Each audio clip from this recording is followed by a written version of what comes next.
Thanksgiving time is right around the corner, which means people are about to shake up their daily routines. And the UNT food pantry you see behind me is about to do the same thing. Thanks, Chanel. The Biden administration just set the first national standard to limit so-called forever chemicals that are found in nearly half of all U.S. drinking water. Thanks, Maurizio. Earth Day is a couple of weeks away, which means now's a great time to consider helping the environment by recycling any of your old devices. A local high school here in Denton is partnering with the Pilot Knob Rotary Club to host an event where you can come recycle any device with a lithium-ion battery. Skaters at UNT are getting their boards decorated right here at the Union. I'll tell you how you can get yours done too later in the show. Texans will head to the polls on March 5th for the primary elections, with several key races on the ballot. Thanks, Maurizio. It feels like the construction just never ends. I'm here on Bonnie Bray Street where construction is underway yet again. A recent law that went into effect back in September requires districts to send students to disciplinary schools if they're caught in possession of, using, or selling an e-cigarette on campus. Over 100 people gathered at the square in downtown Denton in support of Palestinians in Gaza. We're today with you to demand a ceasefire, humanitarian aid, and the immediate release of all political prisoners and an end to the 75 years of illegal occupation and ethnic cleansing of Palestine. Protesters had scathing criticism for members of both the state and federal government. I'm here because for too long the U.S. government has funded genocide overseas instead of paying for peace and security at home. Organizer Amira Rasool says the march was in response to a recent executive order from Texas Governor Greg Abbott requiring public universities to update their free speech policies to include a definition of anti-Semitism and institute punishments for any violators. It's meant to intimidate and silence student organizations out of speaking. They have a right to speak on the genocide happening, and they won't be intimidated, we won't be intimidated, and we'll keep speaking out against it. Israel, go to hell! Israel, go to hell! The UNT Palestinian Solidarity Committee rallied supporters against an invitation of an IDF soldier to speak on campus for Israel Week. A genocidal soldier in our city, on our campus.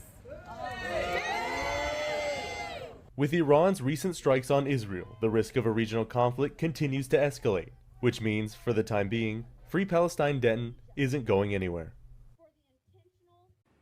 People from across the country arrived at the Denison Travel Center to participate in TxDOT's annual Work Zone Awareness event on Friday. The whole point is to get people to drive the Texas way, drive safely and drive friendly, and most importantly, to be aware of, watch for, and get through our work zone safely. The event encouraged everyone to drive safely even outside of work zones. A crash simulator fitted with a crash dummy was brought in to show people what happens when you don't wear a seatbelt. But TxDOT also had a more interactive way to encourage safer driving. TxDOT let members of the public ride a bike wearing these impairment goggles that simulate what it's like to drive under the influence. Arkansas high school students lined up to see what it's like driving under the influence of different substances. Even just taking the goggles off afterward, I still took a second to adjust. And I can't imagine someone being under that for a longer period of time. Furthermore, on roads where like the speed can go up to like 50 or 60 miles per hour, like that's incredibly dangerous. With Work Zone Awareness Week coming up, law enforcement says it's important to not only keep drivers safe, but workers as well. We want to make sure we practice a lot of slowing down during the construction areas. We got a lot of people out there working, and we want to make sure everybody gets home safely. Work Zone Awareness Week is April 15th through the 19th. In the meantime, TxDOT hopes you'll slow down and stay alert on the road.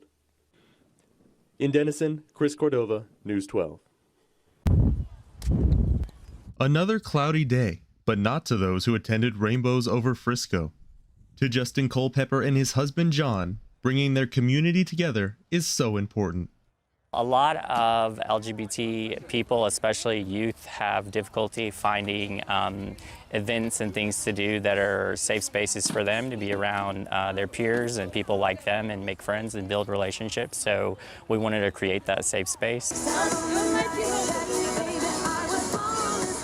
The event hosted by Pride Frisco brought out local members of the LGBT community, as well as supporters, to fly kites and make pins and bracelets.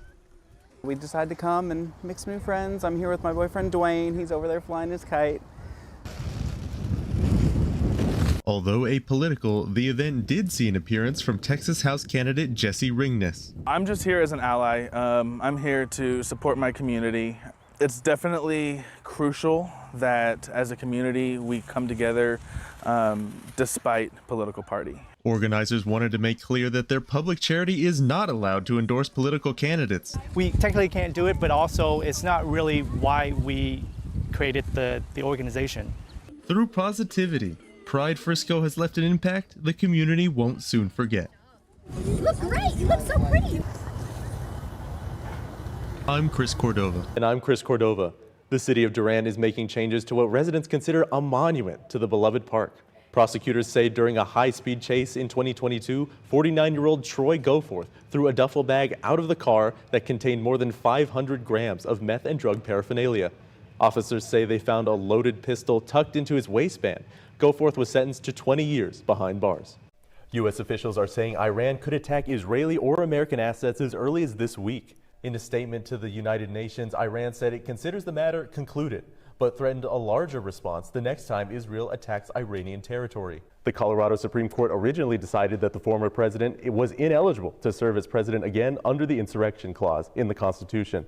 An Illinois family is devastated by a shooting at their latest gathering. The youngest victim was 9 years old.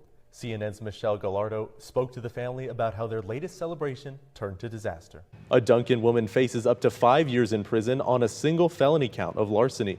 Shauna Khan is accused of stealing more than $6,000 from a Dollar General.